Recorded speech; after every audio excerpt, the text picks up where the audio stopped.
Well, I hate to follow the template, but I'm just going to take the same question and turn it over to the defense and say, what are So you looking it for? was such a great question. I mean, why mess with a Yes. good thing, I think defensively, it's going to come down to the first thing I'm looking for is the secondary, right? And there's a lot of young players that are sort of emerging. Last year, you look at the safety position, and I'm going to say something that on the face of it sounds absurd, but even without Kyle Hamilton, Notre Dame's safety position right now looks a lot stronger than it did this time a year ago.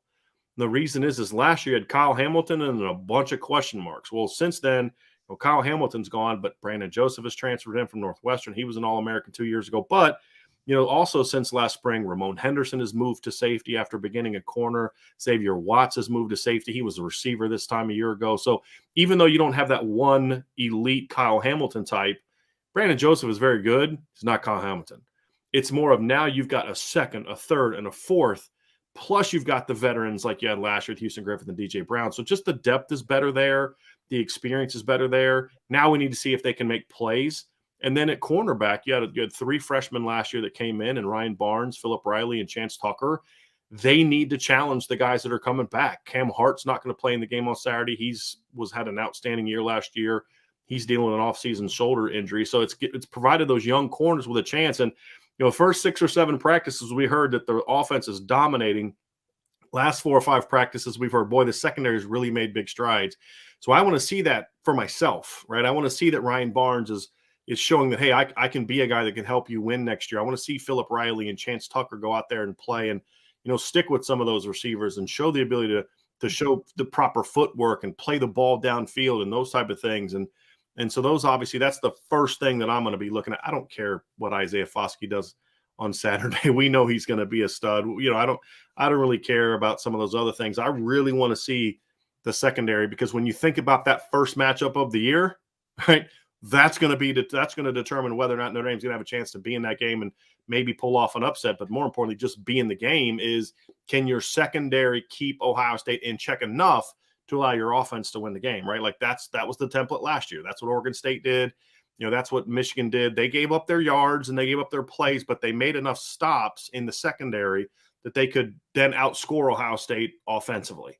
Because that's the thing I've said to Notre Dame fans. Look at Ohio State's 2 losses last year. They scored 28, 27 points. You're not going to beat Ohio State 20-17, right? So, but can you make enough plays? And that's the area where I think most people would look at this matchup and say, front 7-wise, Notre Dame should be able to compete with Ohio State, if not outplay them in the front 7. But that secondary matchup is really problematic. And so obviously that's the group that I'm looking to see how they compete against some talented players. And those 28 and 27 point performances were actually offensively better than that, but they couldn't get off the field defensively. So they're standing on the sideline for 7-minute drives, watching their rush defense give up chunk play after chunk play after chunk play. So they were racking up like 650 yards against Oregon, but couldn't get on the field. So right, but only had 4 scores, right? Because like in a game, my point is this, Mark, is in a game, like if Ohio State gets 6 possessions, they can score 42 points on you. Right. I mean, that's the thing, is they made enough stops against Oregon, and Michigan was able to hold them to some field goals and some things like that to where you can outscore them, because you're not going to beat them 20-17, right? You're going to have to outscore them. But if you go into Columbus and they're just 7 first series, 7 second series, 7 third series, you're going to get beat. And that's going to be the key is, hey, you give up the 40-yard pass, but tackle them at the 15 and then have a red zone stop and make them kick a field goal.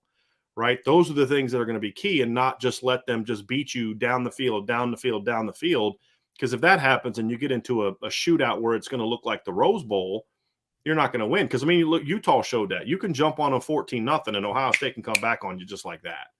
You've got to be able to make some stops, and your secondary's got to be able to make some plays. And that's the area that you look at in that matchup and say, if that group doesn't play better than they did in big games last year, it's going to be tough for Notre Dame to feel like they can go in there and win that game. You're going to have to win a shootout at that point, and Ohio State doesn't lose very many of those.